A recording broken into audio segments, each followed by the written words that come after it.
Okay, let's just wait for Ms. Adams to get back to her seat. Wonderful. Colleagues, good morning. It is 8 o'clock on the dot. This is the Finance, Economic Development and Tourism Committee of WCPP. My name is Deirdre Bartma. I'm chairperson of this committee, and on today's agenda, we have a briefing by the Department of Economic Development and Tourism on the Spaza Shop project, challenges encountered and employment opportunities. It will be followed by questions and answers, and then members will, after the briefing, depart to the oversight, to the respective site visits. Colleagues, I'm going to ask that the members and visitors just introduce themselves, and then that the department introduces themselves. And just before the department starts the briefing, the minister is just going to make some introductory remarks. So I'm just going to start quickly with introductions first, please. Thank you. Andrikus van der Westhuizen, member of the committee. Thank you, Member van der Westhuizen. No, Chair in the member meeting, of the committee. Member Makamba Boche. Thank you so much, Member Makamba Boche and Member Nkondlo. Good morning, Chairperson Gillian Postman. Thank you so much. I know we have a visitor also in the chamber as well, if she can just introduce herself. Thank you very much. Good morning, everybody. My name is Sonia Bossoff. I'm a member of the NCOP on the Select Committee of DTIC, Tourism, Employment and Labour, and Small Business Development. Thank you. Thank you so much. I don't see any other members online. I'm going to now ask that the minister and the department just introduces themselves. Good morning, Chairperson. Good morning to the committee members, and a special good morning to our visitor, Sonia Bossoff. My name is David Mania. I'm the Minister of Finance and Economic Opportunities. Thank you. Department. Good morning, Chairperson and members. My name is Joshua Vormlands. I'm the Director responsible for Enterprise Development in the Department of Economic Development and Tourism. Thank you. Thank you. Good morning, everybody. I'm Sharif Davids. I'm a Deputy Director within the Department of Economic Development and Tourism in the Enterprise Development Unit. Thank you.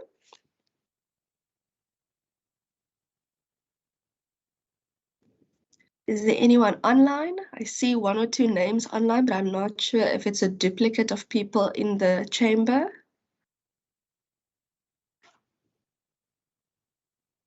Okay, I'm going to then assume maybe it's duplicates of persons in the chamber. Colleagues, I'm not going to go through the rigmarole of all the rules. You know all the rules of the committee. I am going to ask, however, I am currently ill at the moment, so I'm going to ask if Member Bosman can just take over from me for today for the rest of the briefing, as well as the oversight. Would that be okay with members? Agreed. Yes, it will be okay. Thank you so much. With that, colleagues, I'm going to love and leave you. I hope you have a safe and a warm day. Minister, good luck. And I hope that you have a fabulous oversight. We've postponed it once, and we're not going to postpone it a second time because the world must still go on. Thank you so much. Goodbye. Thank you.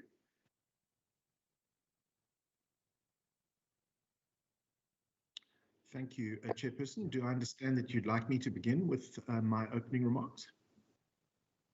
Yes, Minister Manu, you can start. We'll go straight over to the briefing by the department. So the minister can start with his opening remarks, and then we'll move on to the presentation from the department.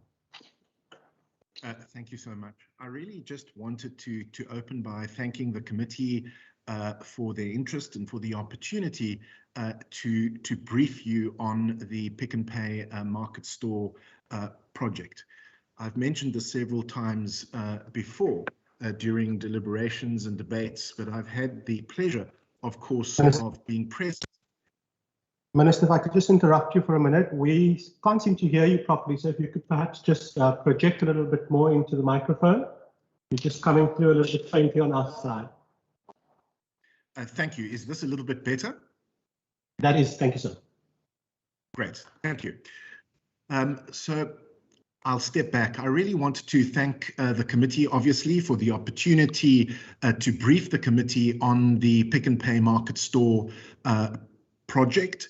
I have had the pleasure of being present at the opening of a number of Pick n Pay market stores, most recently, of course, the opening of the Luzekile market store in Delft, which was on the 26th of February this year. And of course, the new owners there, Monica Batye and Noma Mamkeli, were really, it was great to meet them and their families on open day.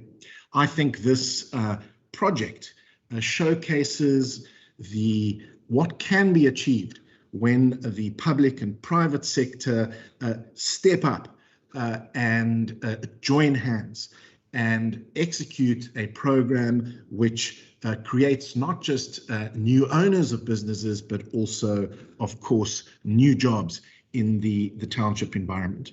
Now, of course, Joshua Volmerans will brief you on the background, on the challenges, on the remedial actions, on the successes, and the failures of the program. But I think it's important looking forward that we give some consideration to how we might build out and build on this program. We certainly remain committed to this program over the medium term, but we have started some conversations which are preliminary, where no final decisions have been made and where no commitments have been made, but we have started conversations about how this program could possibly be extended or built out to other sectors beyond retail. And we've started to have discussions, again, without making any final decisions or commitments, about how it is we could explore using technology and building trading platforms with major retailers like Pick n Pay in order to provide for trading with smaller businesses and micro enterprises in the informal sector and township environment. So I think that this is a very exciting space, which is rich in opportunities, which we want to explore over the medium term. I certainly look forward to the committee's feedback. I hope you all have a very good day out in the field, visiting the Pick n Pay market stores. And I do want to apologize in advance, Chairperson, for not being able to join you, but I do have to attend to my cabinet commitments this morning. But I wish you all a very good day, and I look forward to the committee's feedback. Thank you. Through you, Chair, I'd like to hand over to Joshua Volmerans and the team at DDAT who are responsible for this program. Thank you very much, Minister, and good luck with Cabinet today. We'll hand over to Mr. Volmerans.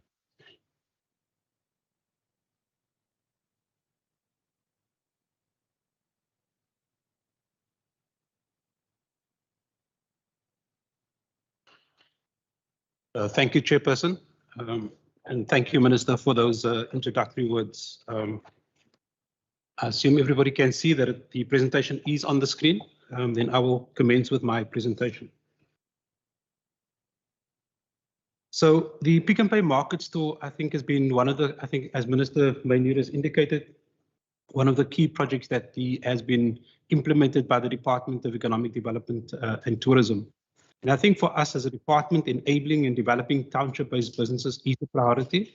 And it's predominantly done by the Enterprise Development Unit within Program 2 of the department. So the department has also been working on a township economic growth strategy, which will be reviewed as part of the larger Western Cape economic growth strategy. So the Pick n Pay market store project involves the establishment of mini supermarkets, either from existing spaza shops or vacant and suitably located sites within the townships. So the part of that the department looks at It's about looking at improving the infrastructure of the existing spaza shops, or whether there's vacant site, looking at contributing towards the infrastructure. And that's looking at the building, the machinery and the equipment within the store in the township retail sector. So the department in that sense provide financial support to qualifying beneficiaries in the form of grant funding to facilitate the refurbishment and the setup of these market stores. I think what is critical for us, it's about the role of the department, is about how do we look at, number one, reducing the cost of borrowing for the beneficiary, but also reducing the overall financial burden for the particular beneficiary of this particular project as well. So just as some background, that the first market store was opened in October 2017. And following that, a further 7 stores have been opened. Of these stores that has been opened to date, 2 were existing sites that were upgraded, which resulted in employment increase from 24 employees within those 2 to 67 employees within those stores. So 5 additional stores were activated from vacant or unused sites. Minister spoke about the one in Delft. That's also linked to what we call the container project linked to the Pick n Pay store. So the current employment in the stores that we have operational at the moment amounts to 177, and I will provide a breakdown of the various employment within the different stores later on in the presentation. We've, as a department and also in partnership with Pick n Pay, pulled in various partners from both the public and the private sector.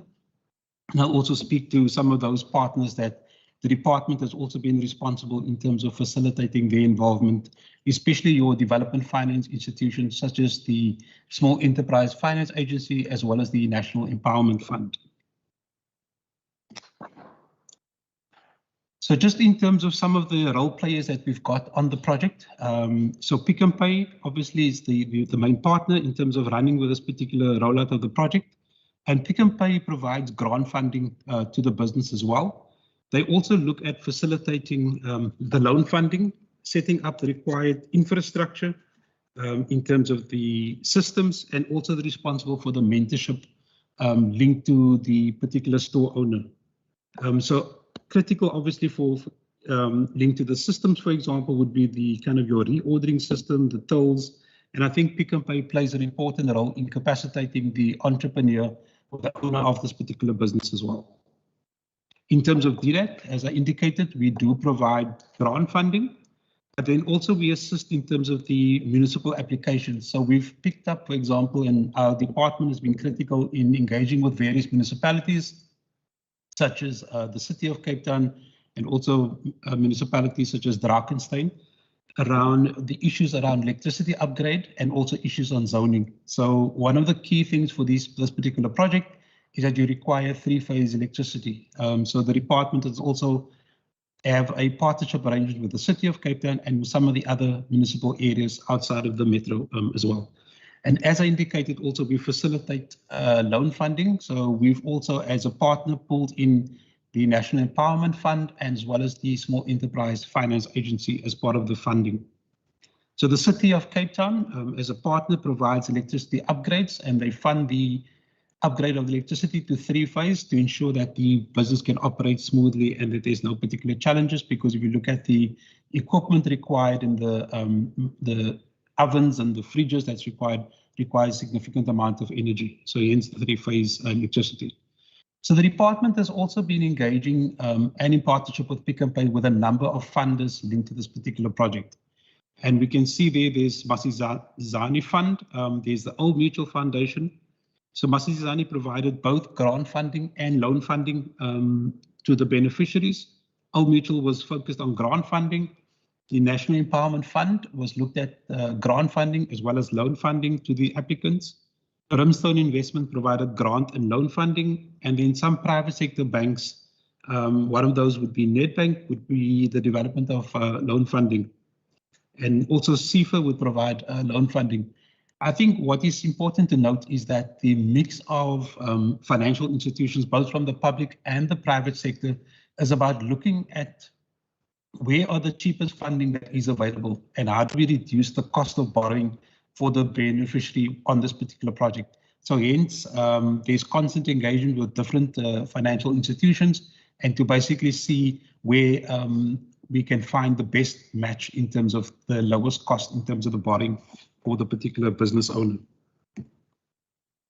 So some of the challenges that we've picked up in terms of the rollout of this particular project, and especially from Pick n Pay, and I'll talk to both the challenges and the remedial actions. So the municipal planning regulations has been one of those areas that's been a bit of a thorn in the side of this particular process, especially issues around zoning, and especially in the township context. So this has been a particular challenge.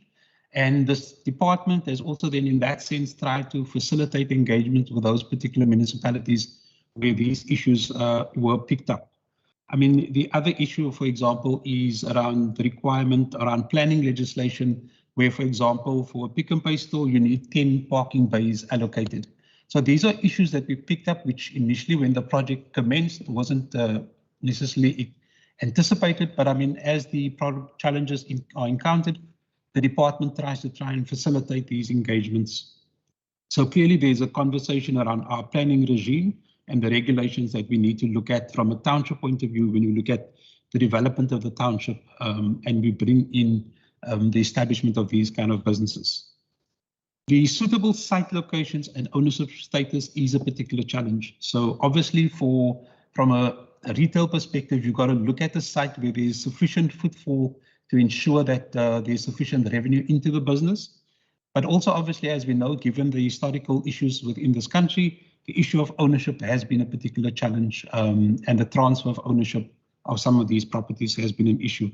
I think we've been successful in some of those areas where I know the city has already transferred properties and ownership to some of the existing beneficiaries. I know the one, for example, in Nyanga was one of those examples where the property was transferred onto the owner as well.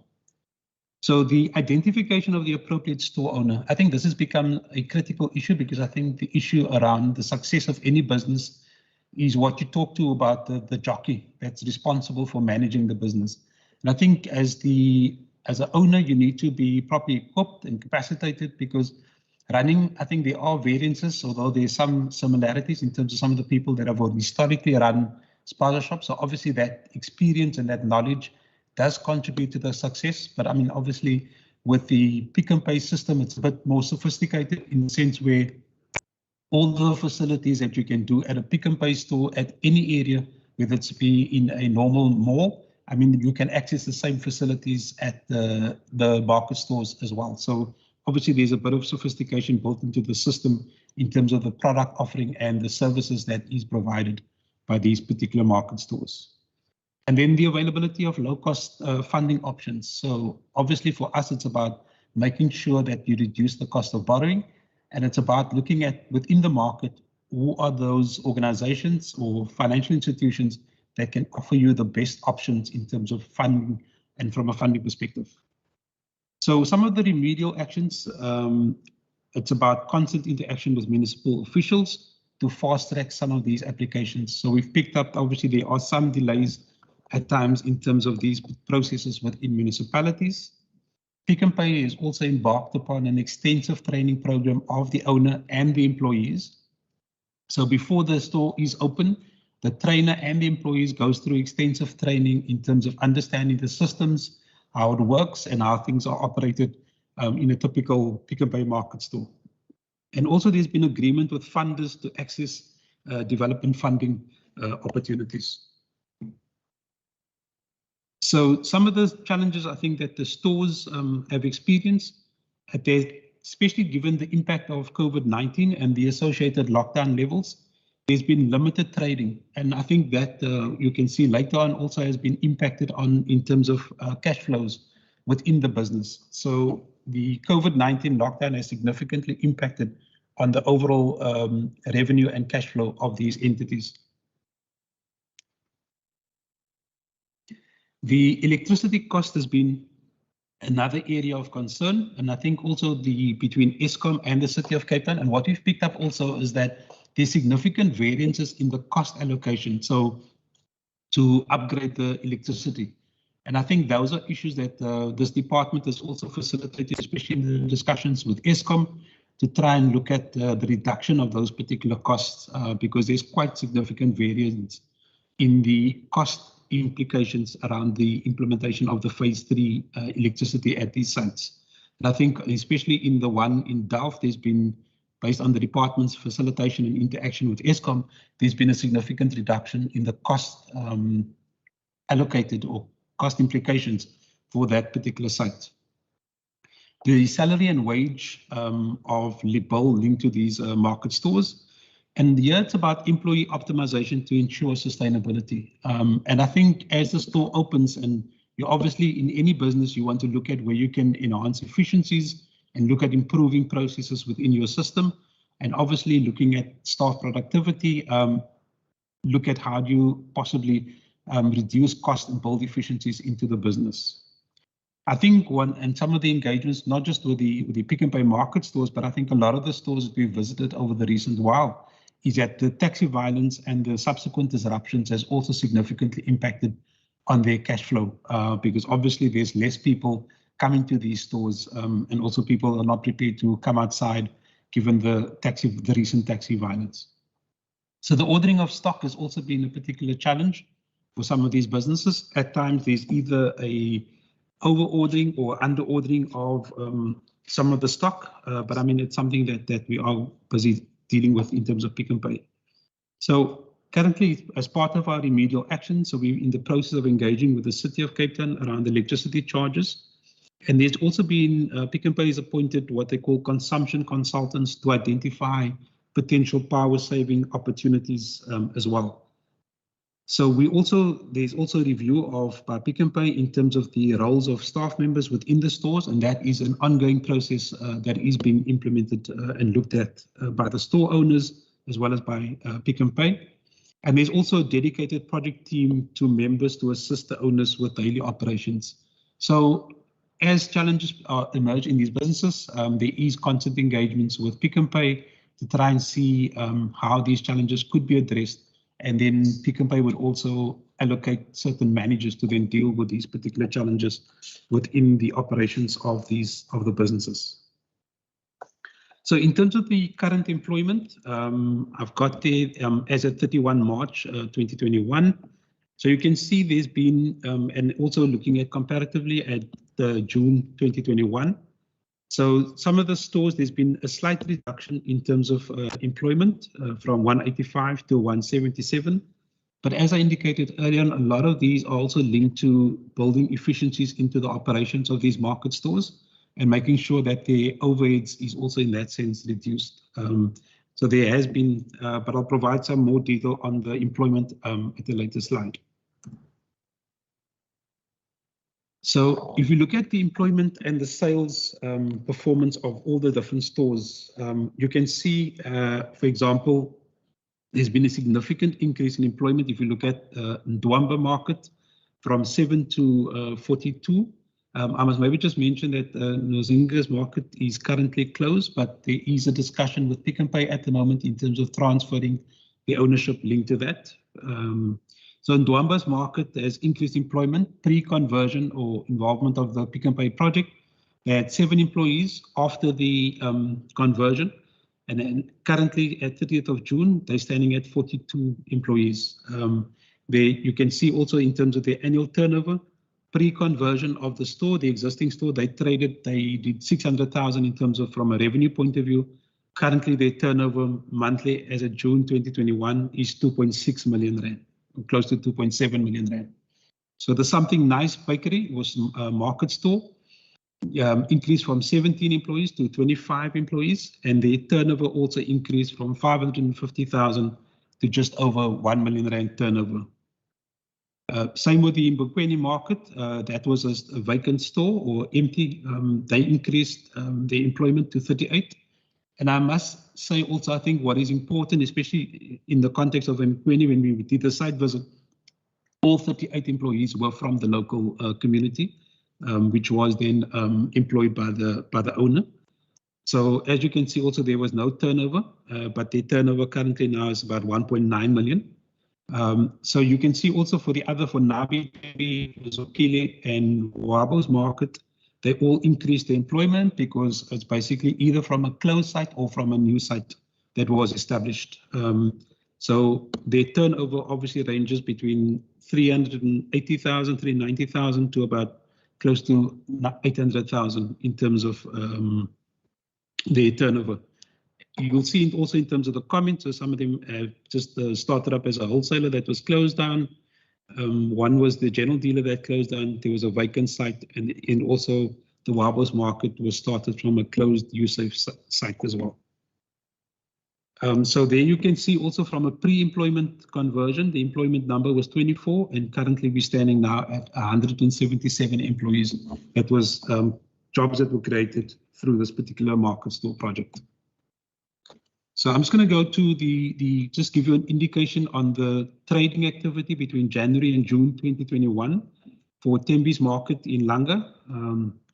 So you can see there's been relative stability in terms of the turnover, in terms of from a sales point of view.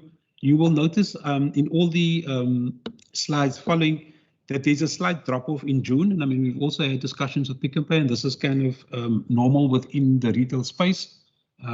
Obviously, given the winter month, there's a number of or drop in terms of footfall through the doors. So this is a general trend in terms of how the stores have performed over the last 6 months. So same you can see with Ndwamba's market. So there's obviously their turnover is much higher compared to the others. They've obviously been in existence much longer than some of the other stores as well. So they're doing really well. I think their location is also perfect, given that they're located close to a taxi rank and the bus terminus as well. So there's you can see their performance has been quite significant over the recent past. Blue Dance, something nice. The same in terms of their performance. There is consistency. As you'll see, there are variations between months, but I mean that is just normal practice within any retail operations. Is that you're not going to get a flat line in terms of the operations, in terms of how this business operate. Luzukile in Delft, I mean, this is, as ministers indicated, this was a recent launched initiative. So it started initially slow, but it seems to be picking up quite significantly at the moment as well now. So the same with Nabi, I think in Langa, these are also stores that were opened fairly recently. But I think there is, it's finding a kind of a balance in terms of it's been initially it was a bit slow, but I mean over March, April, May, there's been quite significant increase in terms of the sales of the Nabi store in Langa. The same for the Mbekweni market in Paarl. They've also done really well in terms of from a turnover point of view. If you remember, this was a store that was closed, and they've been really doing really well in terms of a turnover.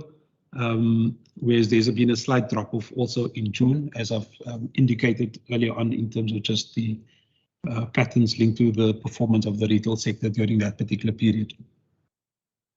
So Waba's market in Chicago, Paul East, also quite stable in terms of the turnover. At the moment, doing about 700,000 per month. And this is just the members, just an average monthly sale of the market stores that just as depicted in terms of that particular graph. So this is just some of the pictures linked to the opening of these stores, which is the Tembi market store. There's also the Nabe market store, just gives you an idea also what the look and feel of the stores are. And if you look at, I think, pre and post pictures, I think it gives quite a nice experience to consumers within these areas in terms of the trading space for them to go and do their shopping. This is the one in Delft. It's also opposite the taxi rank that was recently opened as well. This is Milton, who's the owner of Waba's Market out in Paarl East as well. And this is the Something Nice Market, which is out in Blue Dance that has been opened. Chairperson, thank you so much. Members, thank you for allowing us to do the presentation. Thank you very much, Wilmer.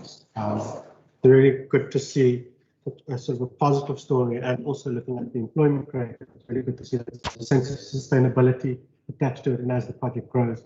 Members, the floor is now open for questions from your side. If you could just give us an indication of whether you've got any questions by just using the raise your hand function on Microsoft Teams. I see Member Nkondlo.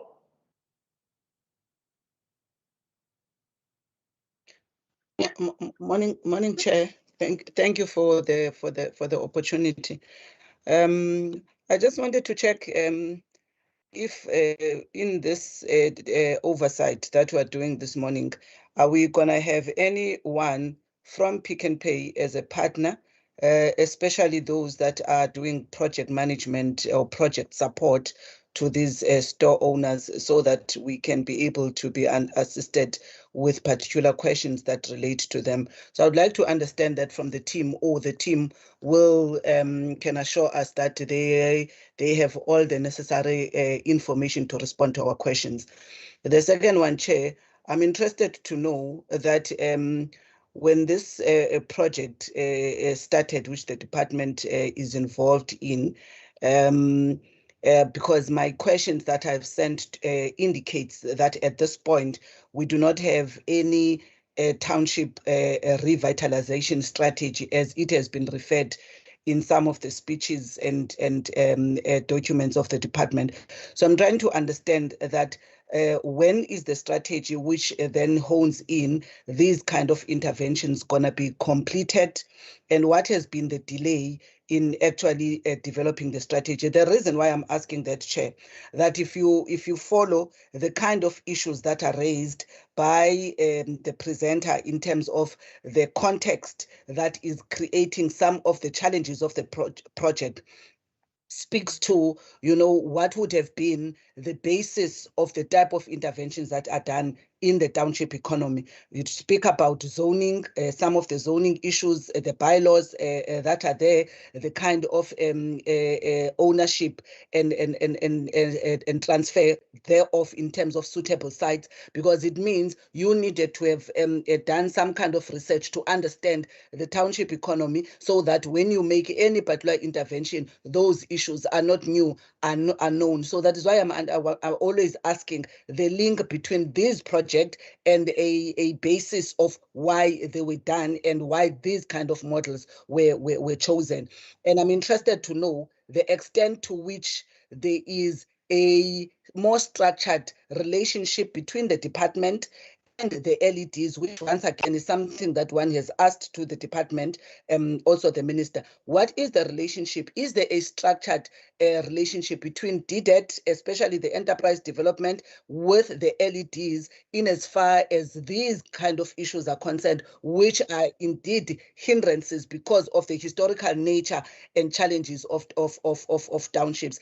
And lastly, Chair, in terms of the Pick n Pay model at this point, I just want to understand, is there an aftercare support? I see there is an intense training, because when one looks at the response that was given, that there is some kind of a thoroughgoing selection process for the type of owners that Pick n Pay with the department in this partnership, they would identify. So one is interested now to understand whether such a process, how does it get to a point where you've got some of these kind of challenges? Because one would have assumed that the kind of store owners that you would have identified had gone through that rigorous process, so that the chances of survival, and I'm speaking specifically to Nozinga, which is the first store that was opened by current premier, then as an MEC of economic development. And if there is any, who is doing the aftercare support of these shops, so to handhold them during the period of trading, given the challenges of the model, the sophistication, I think as the word was used, the sophistication of the model. Let me stop there at this point. Thank you, Chair. Thank you very much, Member Nkondlo. I see Member van der Westhuizen. Good morning, Chair. Morning, everybody. Chair, my questions are firstly, is this a national initiative by Pick n Pay, or did they start here in the Western Cape? The next one is, what comes first? Do you or Pick n Pay identify the sites and then find the entrepreneurs, or is it a matter of the entrepreneurs applying for these opportunities? How do you match, or how do you get the entrepreneurs and Pick n Pay to engage with one another? Is it via advertisement? Can they, or should they approach Pick n Pay head office directly, etc.? And the third question and last question, I believe that partnering with Pick n Pay opens up an enormous wealth of retail knowledge. What works? How should you manage stocks? What is your order times, etc.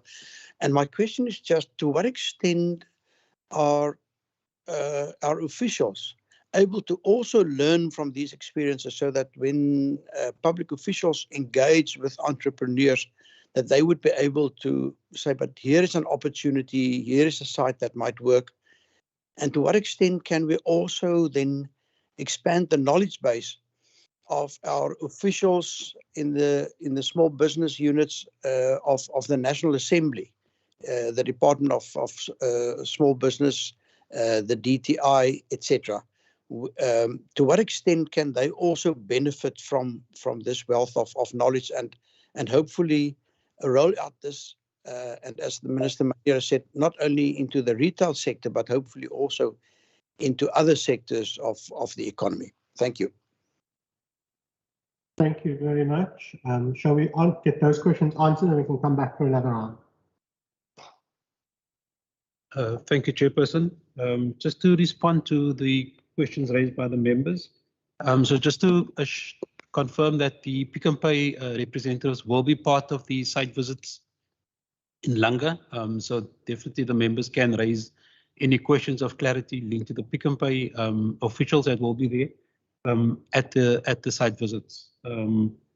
Just on some of the other issues, so from a township revitalization strategy perspective, so the department is in the process of, as I've indicated, developing that strategy, but I think that is being done in the context of the broader Western Cape economic growth strategy. So that is definitely being worked on in the department. In terms of the timeframes, it's an ongoing process. I'm not quite sure in terms of the exact timeframes when it will be available, but I mean, I'm sure we can report back to the committee around that particular issue. So in terms of the structured relationships, also just to say, look, before the project was embarked upon, there was significant research done by the department, and there continues to be work done by the department around the township economy, understanding what are the challenges, because as the member correctly says, you can't just intervene into an area without understanding the context and the landscape between which you're going to operate. So there has been extensive discussions in the department in terms of the township economy and the role that we play in the context of that particular township economy. And because I think what is critical is that how do we look at the development of the township economy and also move it, not that you want provide better services to the particular township, not just from a Department of Economic Development perspective, but I think there's a broader conversation required around the township economy and how do you deal with it, because township economy, I believe, can't just be dealt with from an economic perspective. You also got to look at issues around infrastructure. You've also got to look at issues of crime and safety, which are critical considerations as part of the township economy. I think, so just in terms of the structured relationships between the department and the LED officials, so we do engage quite extensively, especially with the City of Cape Town and even with some of the municipalities such as Drakensberg, that we have engaged with over the recent past in terms of looking at potential areas and potential sites. So there's constant engagements with the city officials in the LED units of the various municipalities in terms of the identification of possible sites and also even discussions around potential beneficiaries linked to that. In terms of the aftercare support, so Pick n Pay, as I indicated, they do provide the support before the opening of the store, but there is definite aftercare support by Pick n Pay. So there is an individual that's responsible for the market store project, or there's a team responsible, let me rather put it to you, a team responsible for the market store project. So they constantly engage with all the owners of the different market stores. And as I've indicated in the presentation, if there are particular challenges that's encountered, that particular manager responsible for that will be then deployed to that particular market store, or where required, they may appoint another manager to deal with specific challenges that they may encounter within the operations of a store. So that is definitely an ongoing process, because it's critical, I think, that you constantly, given the experience, as the previous member from the West Station indicated, that there is knowledge and expertise in terms of Pick n Pay, in terms of how you roll out these kind of retail stores, and that knowledge and information get shared with the store owner. So clearly, I mean, also from a department's point of view, there's regular interaction between both the department and Pick n Pay around the market store, where we do discuss what are the particular challenges, and obviously how do we then start dealing with these particular challenges. And there's regular engagement between ourselves to make sure that the market stores operate as smoothly and as effectively as possible, and that the store owners do get the required support in terms of their operations. So the Pick n Pay Market Store project is a national initiative, and it started out in Gauteng. So Gauteng was the first province where they started this particular project, and then it was rolled out in the Western Cape. So it is part of a broader national initiative. In our discussions with Pick n Pay, they were talking about looking at expanding that to other provinces as well. But so it is a part of a broader national initiative that is being rolled out. There's also, I think, Pick n Pay is also reviewing the current model at the moment, and also seeing where they can build efficiencies into the process, because obviously there's been a couple of years of experience, and obviously there's been some lessons and some challenges, and it's about how do we also do enhancements linked to the particular initiatives. In terms of the capacitation, I'll ask one of my colleagues just to respond to the issue around the selection, whether it's the store or the entrepreneur. You'll respond to that issue. In terms of the officials, I think there's definite value in terms of our interaction, because as officials, we're not an expert in the retail sector. So I think the experience that we gain in terms of interacting with Pick n Pay, interacting with the store owner, does add value, I think, to the officials involved in this particular project. But I think also I think what we've learned, and I think in this particular department, is that we've been a very hands-on department in terms of some of the implementation of our projects. So, for example, we've done supply development projects and things. So there is also the experience within the officials in terms of assisting and supporting businesses, because I think that becomes quite critical when we do offer advice and support to business, that we should have a better sense in terms of what we are doing. So I think that experience with Pick n Pay and with other organizations that we're engaging on a regular basis does become critical in adding value to the officials in terms of building their own capacity and developing them as such. I think maybe just as an example, one of the officials in our unit, for example, based on his experience, also just opened his own shop, his own business over the recent past. So I think that experience and skills that people have acquired over time have also then contributed to people being able to potentially even open up their own operations in that sense. I will hand over to my colleague Sharif just to respond to the last question. Thank you. Good morning. So just in terms of how Pick n Pay would identify the applicants, what has happened, Pick n Pay has worked very extensively with the various business forums, the Laguna Business Forum, the Bakalisha Business Forum, and these sort of members would then inquire within the sort of communities about whether entrepreneurs are interested in the market site or the market store. Pick n Pay would then arrange meetings, visit the sites. If the site is found to be suitable in terms of both the sort of location as well as the ownership status, then an assessment or a vetting would be done. And if everything is favorable, Pick n Pay would then sort of continue with the actual process. Thank you.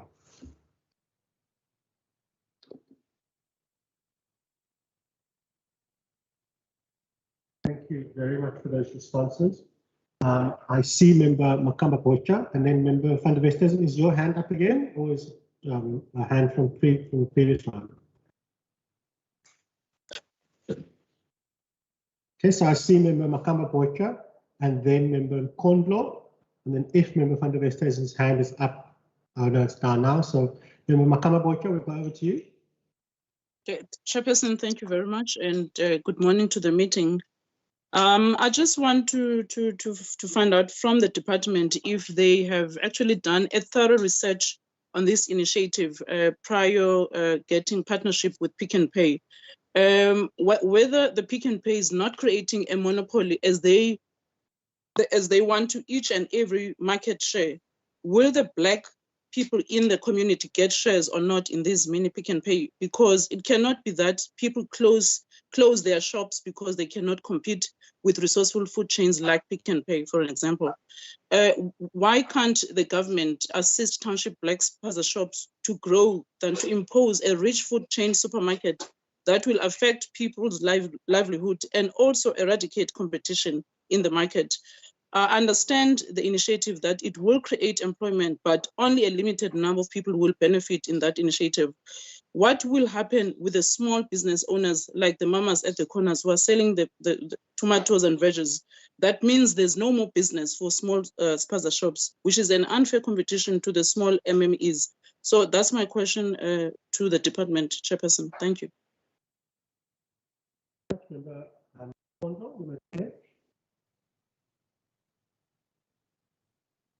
Thank you, Chair. My questions, my follow-up, and also new questions. I just want to understand on the funding. You've indicated a number of both government and private funding on the current stores in the provincial department. How much is your share of funding as the department that you have provided to these 8 stores? If I can get a figure and a percentage in the overall establishment, and to what exactly is the funding of the department contributing to? That's one. The second one, in the jobs that are being mentioned here, I want to understand again if many of these jobs are new jobs, because in other shops, including Nozinga, it has been reported that some of the staff gets to be, it's staff that has been surplus staff from other Pick n Pay stores, that when these stores are opened, they get to then be transferred to these stores. So I'm interested to know how many are new jobs. When I say new jobs, it means you have taken somebody from that particular township into the store, you know, and that is a new job in my definition, than somebody who was working in another Pick n Pay and because it's surplus there is moved. So that's my second question. I would like to understand in this model. Lastly, Chair, I'm interested indeed to say, at this point, when the department, I'm saying the department, when the department is looking at this particular model, if you were to then continue supporting the rollout of this particular model of the market store, what are the kind of issues, both as a department and also to the municipality, you could recommend for its success, having seen some of the successes and some of the challenges? Where are the areas you can actually recommend, you know, to improve this model so that there is fair beneficiation, both for Pick n Pay, but also the market stores themselves? Thank you. Thank you very much. Just to indicate this on as possible to you, Honourable Possible, if you have any questions as well, you're more than welcome to just let me know. But do you want to answer those, and then we'll come back for another round? I can respond now, Chair. Okay, so some of the, just to respond to some of the questions. So obviously, there has been some work done, obviously, with prior to the launch of this initiative, because obviously we wanted to see what the scope is within the current township economy and what the benefits would be, I think, from a employment perspective and also a growth perspective within the townships. I understand and I hear the question that the member is asking around the impact on existing businesses. And I think that was part of our consideration in terms of making sure that we do not open a pick and pay store and which then results in the closure of some of your normal operations or stores, businesses within the particular township area. I think that was an important consideration for us. And I think linked to the particular model, there is scope for kind of local supply chains to be built in and local opportunities for local suppliers to be brought into the particular process around Pick and Pay. As I've also indicated, and I think the minister has also alluded to that as well, that there is currently a review by Pick and Pay in terms of the market store concept and looking at how do we look at the potential for some kind of backward integration, and we develop local suppliers over time. And in that sense, kind of provide or spawn new opportunities to business for other businesses to become involved. So I think that is part of the ongoing conversation that we're having with Pick and Pay, because obviously from a department's point of view, we would obviously want to push that we involve more local businesses as part of this particular initiative that can then also then supply into the Pick and Pay supply chain in that sense as well. So from a funding point of view, at the moment, the department funds each of these stores, provide grant funding to the value of about 500,000 per store.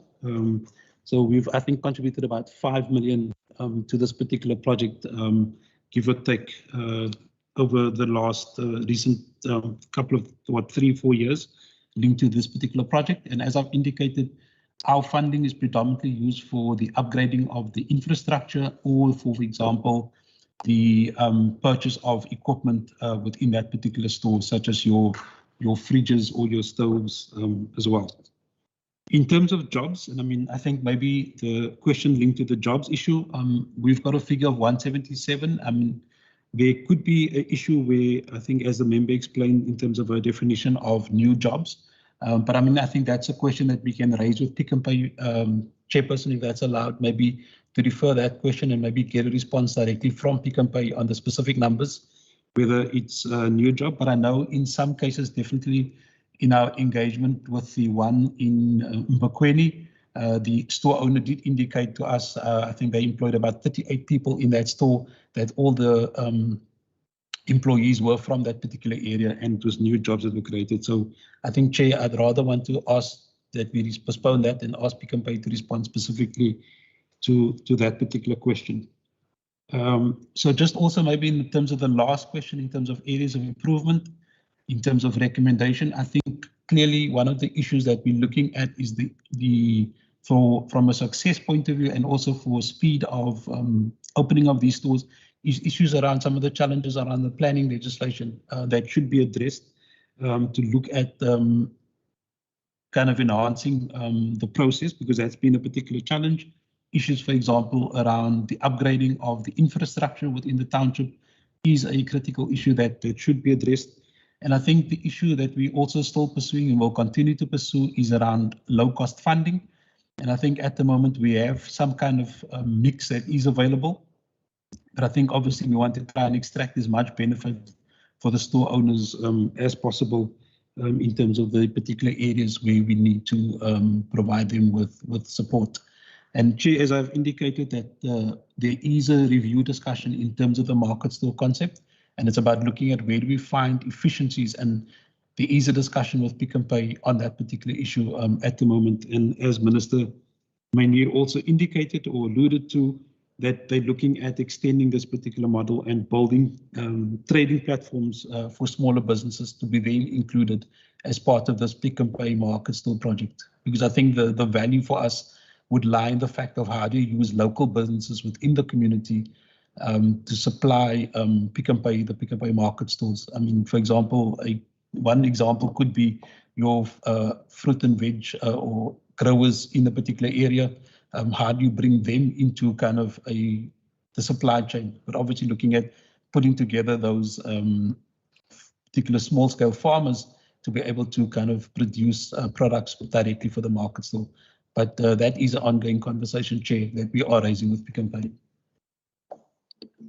If I could just ask, is the model locked into just the partnering with Pick n Pay, or is there an option to expand it to other major retailers as well?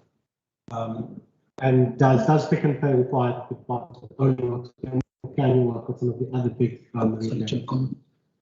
Sorry, I can't hear the question. Oh, sorry. So my question was, is it locked into just working with the Pick n Pay model, or are you able to also expand this at some point to other retailers as well if they wanted to form their own version of the model?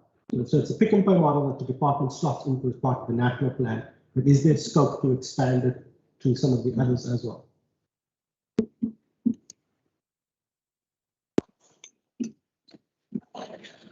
So, Chair, maybe just to respond. So there is, at the moment, we've got the agreement with Pick n Pay, but also the department will be in the process of also going out on a call for proposals pretty soon in terms of opening up the opportunity again, because that was one of the issues that was raised by our department. Obviously, we've got this partnership with Pick n Pay for the past 4 or 5 years now. So we need to basically then go out and make sure that we open it up to the market again. But also, as ministers indicated, we are also exploring other options in terms of other sectors. But I mean, those are just kind of initial discussions and investigations that's continuing in the department at the moment. Thank you very much. I see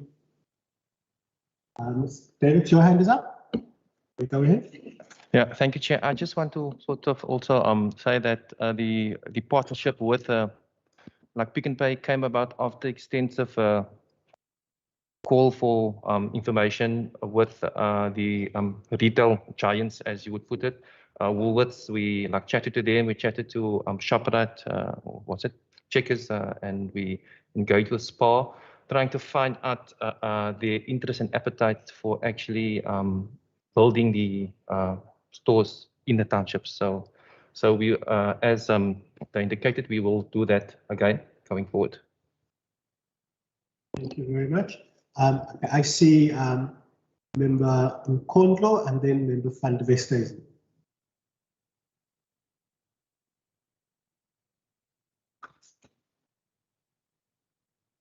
Member Nkondlo, Can I just, as a follow-up to the last comment, in the engagement with the different retail giants, because I wanted to understand exactly that. How did you land to the Pick n Pay model? Because I mean, you've got your YouSave and other retail, your Boxers and all of these that are flooding the township markets today. So how did you arrive at choosing this particular model, Pick n Pay? And I think in relation to what Mr. Honorable van der Westhuizen raised earlier on, indeed, the model is being implemented. And I'm sure if you follow, there are some current challenges of the model. It is not perfect, although it is working for some. And I think that study is very important to understand the type of environment, because even in Gauteng, if you consider where it's happening in Soweto, there are some where are still in the model. There are some that are not seeing the value before they had their own stores and now. So I think it becomes a very tricky situation that needs indeed evidence-based so that you can be able to roll it out. So that's why I wanted to understand, how did you come at a Pick n Pay model versus any other model, and whether are you engaging, and if you are, what format are you engaging the township entrepreneurs themselves, so that you can then, instead of discussing with the big retail giants, but you also get to receive feedback in your own interventions from the township entrepreneurs themselves who have been driving these businesses, so that they are able to indicate, including the very good indication you are making about local supply chains. Because I got to hear that the Pick n Pay model has got a 30% reservation in terms of product that can be actually realized for local supply chains. And I am not sure if you can give that indication that in the 8 stores, has that been realized? Have any of the stores, in terms of flexibility, been allowed to actually buy from some of them local supply chains, so that also they can optimize some of the sort of customer interest, because, for example, if you are in Nyanga, I mean, the type of products that people in Nyanga may want may be different to what is the market in Gugulethu. And I was happy with this 30% sort of flexibility, because then it allows, but also the issue is the red tape, because obviously all of that you would have to still apply to the Pick n Pay in terms of what goods or what products you can actually bring in to this brand Pick n Pay. So I'm trying to understand whether this particular flexibility of the local supply chains is there, provided for,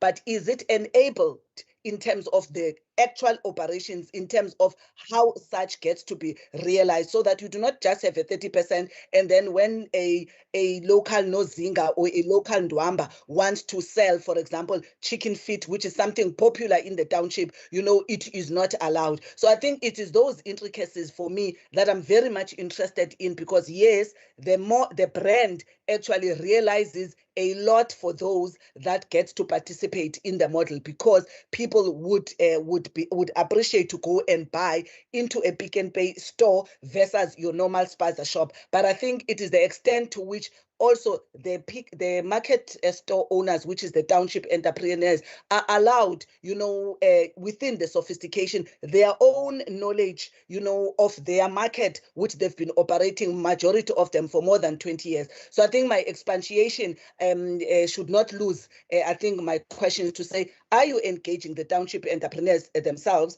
If so, how are you engaging them? What format does that take to engage the township entrepreneurs to design these kind of interventions? And how flexible is this 30% local supply in terms of how it gets to be administered to enable those to make quick decisions, you know, that enable them not to lose sort of the market opportunities? Thank you very much, Member Nkondlo. I now see Member van der Westhuizen, and after that, Member Makamba Poitlu. Thank you, Chair. Chair, I assumed that this model works on a franchise basis, and that these stores are thereby wholly owned by the entrepreneurs from the respective neighborhoods. But perhaps if the officials could just confirm that to us, and therefore that, you know, obviously all the profits are therefore accruing to those owners, and for them hopefully to spend a lot of it in the townships themselves. And the second question is just, have you done any studies on whether these initiatives allow for more money to be spent within those neighborhoods, within the townships, and not you know, then being spent, let's say, in the CBDs of our big cities, etc. Have you done any studies to that extent? Because I hear Honourable Nkamba Botja's concern that, again, you know, this may be forcing other entities out of the market. But I do hope that, you know, it will retain some of the money then for local spending there. And thirdly, could it be that these initiatives also lower the general prices? I do know that at some spaza shops, people have to pay exorbitant prices for certain items, but because it's close on hand and you don't need to take a taxi and so on, people do support those local stores. Have you found that you know, some of the spaza shops have been forced to be more competitive and lower the prices, and therefore allow people to be able to increase their standard of living by being able to have access to more goods at lower prices? Thank you. Very much, Member Makamba Poitlu, you may go ahead.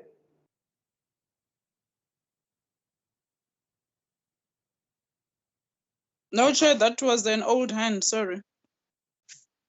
Okay, thank you very much. It's interesting, Member Nkondlo spoke about boxes. I recently discovered in the business day on Monday, I think, that boxes is actually owned by Pick n Pay, which is another interesting development.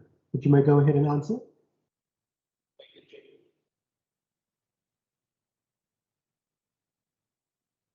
Just in terms of the, as my colleague indicated previously, just on the Pick n Pay, So there was a call made to different of these retail stores in terms of their appetite to engage in the township economy and to open some of these stores within township areas.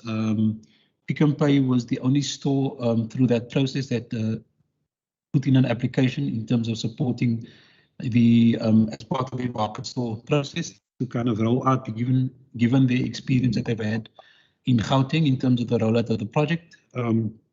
So that's why Pick n Pay was the chosen organization or retailer to roll out this particular project with the department. So, Chair, I think as any business, if you start a business, I think we all have high hopes and high expectations that the business will be a success. But I think as with this market store, as with any other initiative, there were challenges that we picked up.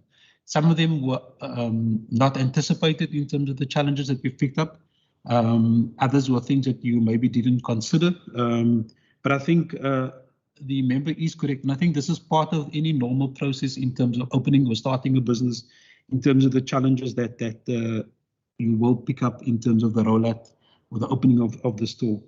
In terms of seeing value, Chair, I think both in terms of the Gauteng example as well as the Western Cape market store projects, I think there is a bit of a balance in the sense where there are some which has seen more benefit than others. I think here in the Western Cape that I can speak about more. I mean, if you look at a store like Ndwamba's and even the one in Mbokweni, are those, especially the Ndwamba's one in Yanga, has been one of those stores. I think that's the market leader in the whole country in terms of from a performance point of view.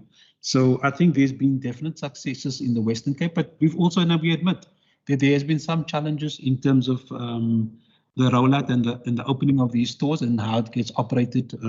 But I think what is critical that we try and deal with these challenges as and when they do emerge. And I think that becomes the critical thing. And I think that's the spirit and the attitude that both this department and Pick n Pay is engaging when they do engage on this particular issue, because I think for Pick n Pay, obviously they want to make a success of this initiative as well as for the department. So I think there'll always be these questions where some of those stores might be lagging from a turnover and from a revenue point of view. But I think the idea is that over time, you will see that these stores do grow and develop. And I think like any business, there is going to be peaks, there's going to be troughs in the business, but it's about how do we kind of ride the wave through those particular challenges and how do we address those challenges as part of the process. As I've also indicated that Pick n Pay has been very proactive in terms of where there's been challenges identified. In terms of the resolution of these challenges, they've deployed particular managers with particular set of skills and expertise to deal with these issues and to engage with the entrepreneur in these businesses to make sure that you overcome some of the challenges. In link to the 30% issue, I mean, we are aware of the split that we engage with Pick n Pay, and I think that's part of the interesting part of the model. And I think this is also, Chair, and I can give you an anecdotal evidence, and it's based on one of the site visits that we went to in Ndwamba's. But I think we can maybe engage with Pick n Pay. I've highlighted this as an issue that we can engage with them more directly in terms of to what extent have we maximized the benefits around that bringing in local suppliers. And as I've indicated in my presentation, Chair, in our engagement with Pick n Pay, this is one area that they've identified that they want to, I think, strengthen. And it's maybe not been something that has been optimally utilized, but I think we rather can maybe raise this issue directly with Pick n Pay to ensure to see from their perspective what they've done in terms of actively pushing that we bring in local suppliers into these particular stores. Because as the member correctly indicated, there's certain types of, and I mean, let me just give you the example of Ndwamba's. When we were there, it was about Easter time. He then was able to get one of the local suppliers to give him a supply him with these pickle fish, which he then sold in the store. So that was definitely an example. As I said, it's anecdotal. So it's not saying that is the process linked to that 30%, but I think it's a conversation that we must definitely have with Pick n Pay and see how we ensure, and I think Minister Mynheer also alluded to that issue. It's around how do we build those trading platforms with smaller businesses to then able to supply to these Pick n Pay stores. And I think that's definitely an area, Chair, that this department is going to push for as well. So in terms of the other question, in terms of the franchise basis, so the stores are owned by the market stores, by the owners of these stores. So it's not quite an exact franchise model. So the ownership do remain within the store owner. And I think that's also one of the variances linked to some of the other stores, which has predominantly been franchise stores that has been rolled out by some of the other retail stores. In terms of the studies, in terms of how funds are spent, I think part of the attraction is that with these stores, it enables people to maybe reduce their cost in terms of traveling and not go to other stores or other areas to procure their products. These stores are also located, if I look at just the one in Bokweni and some of the other areas, is directly located in the community. So it's in walking distance from where people live. So also that also impacts from a safety point of view. It also impacts from a transport cost perspective. So in that sense, it does help and support the local community in that sense. So Chair, the idea is also that you not kind of kill off existing businesses within that particular locality. The idea is that how do you use some of these stores to maybe create an investment and attract investment around that particular locality as well. So I think the intent of the department has never been around the displacement of stores, but it's about how do we build that kind of local economy. And hopefully through this project, we can also then increase that kind of supply of local suppliers to these stores. In terms of the prices that's being asked, so I think the benefit for these market stores is that they pay the same price as any of the market store, as any of the Pick n Pay stores would get. So obviously they save from a cost point of view in terms of the pricing. They have the same kind of sales, and I think sometimes even the prices that I've seen in some of these stores are significantly low for some of the products that you do purchase when you compare to some of your typical stores that you find in the malls. But I mean, this can also be an area of conversation with Pick n Pay around the pricing of these stores. But the idea is to provide prices and products that are safe and at a pricing that is affordable for the community at large.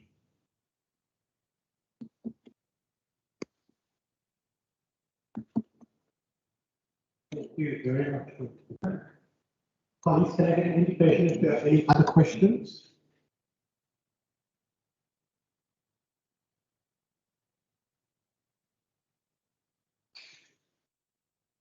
Members online, are there any other questions from your side? I see Member Makama Boyka. Thank you, Chairperson. I just want to find out from the department pertaining to the process leading to the implementation of this initiative, where the communities or specifically the small business spaza shops engaged in this process, kind of like a public participation kind of a thing prior to the implementation of this thing, and what was the response then if there was such a process? Thank you, Chair. And then if I could maybe ask, in terms of the conversations with the municipalities around the rezoning, specifically around the sort of the current spatial out there of townships, and I know a lot of it from my time in local government, it's the massive issue is that the zoning plans are sometimes set for a wide area and it's not actually subdivided and there's no sort of bulk infrastructure provision isn't there. Has the city included in Cape Town's example or in the Drakenstein example, have they looked at including this into the spatial development framework to not just look at providing one type of retail space, but also making sure that when the spatial development frameworks are worked out and the IDPs are worked out, that they make provision for future retail? So where there's currently no shop, sort of, is there something that they think about, or is that just left up to sort of private opportunities that come up? You might not be able to answer that. If you do have insight, that would be helpful. Thank you, Chair. So Chair, as I think we indicated previously around the implementation of the project, so there's been extensive discussions involving different business chambers and organizations within the townships around the Pick n Pay store. I think what is important for us is that we do engage with existing businesses within the locality. As my colleague also indicated, it's about trying to find through those particular processes entrepreneurs that are quite keen to kind of open some of these stores and take up the initiative that is available. So I know there has been this discussion. I'm not sure the extent, maybe there's a member indicated about the broader public participation, but there has been engagement with a lot of these business chambers within the localities, because in terms of bringing across the concept and also looking at the potential of possible beneficiaries for this particular project. So I think that has been an area. There's also been, I know, engagement with some of the neighborhood watches, for example, as well. So there's been engagements with them, because obviously that becomes a critical issue linked to the store. I'm also aware that through the project, there was also funding to some of the neighborhood watches with bicycles and those kind of things to also assist in terms of getting broader community buy-in into this particular project. Chair, just on the municipal issue on the rezoning, and I may not be able to add much value in the sense of the spatial development frameworks of the city.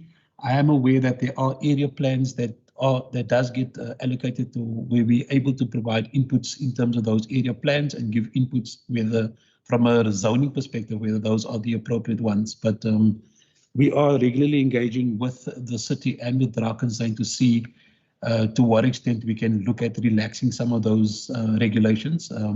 As I've indicated previously, we in discussions around, for example, the regulations around the parking bays, and that you must have 10 demarcated parking bays linked to a site, because we have tried to provide some kind of alternatives.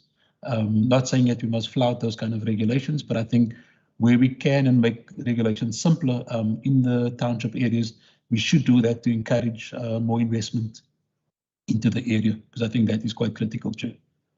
But obviously adhering to the existing regulations. Members, can you give me an indication whether there are any other questions from your side?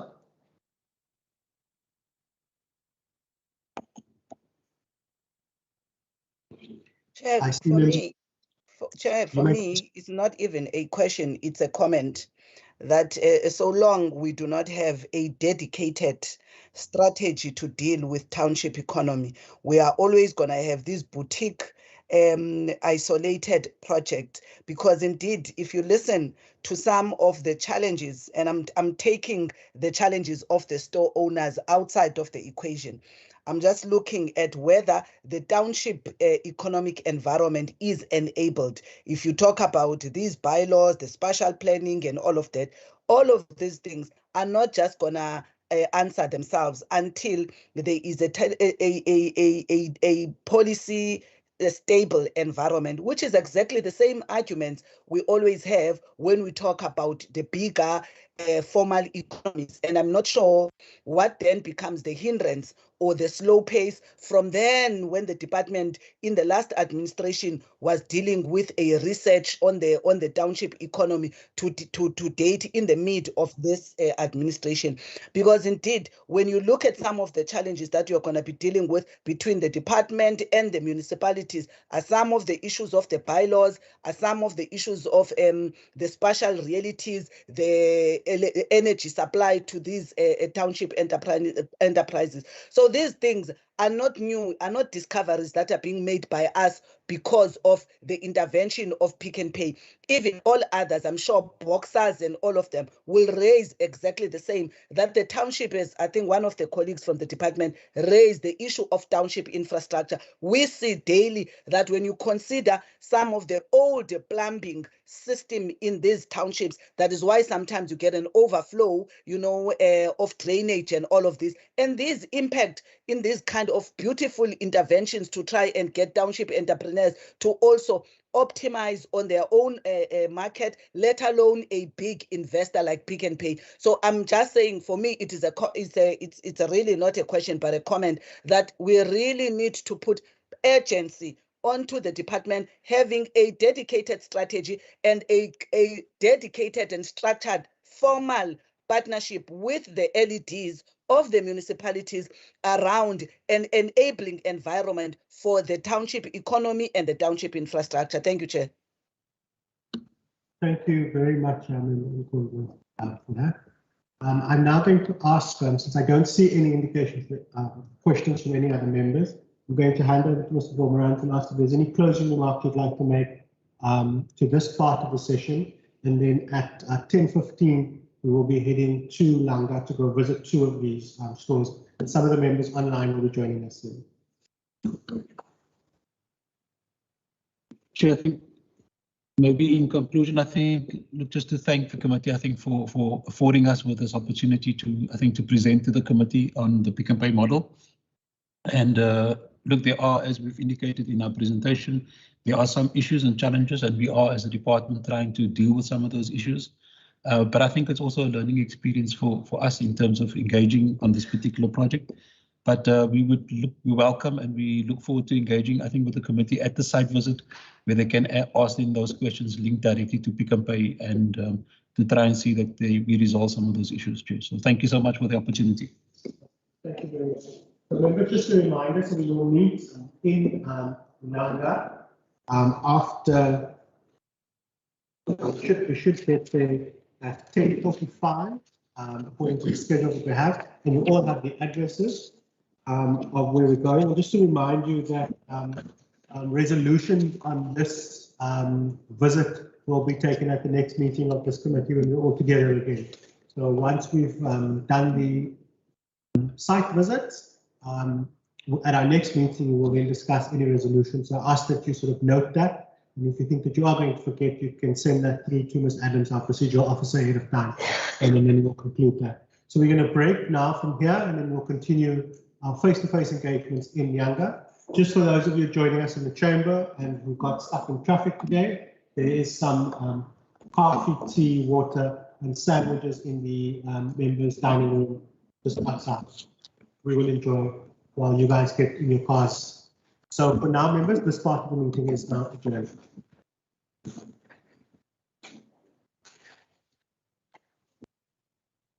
Thank you, Chair. Thank you.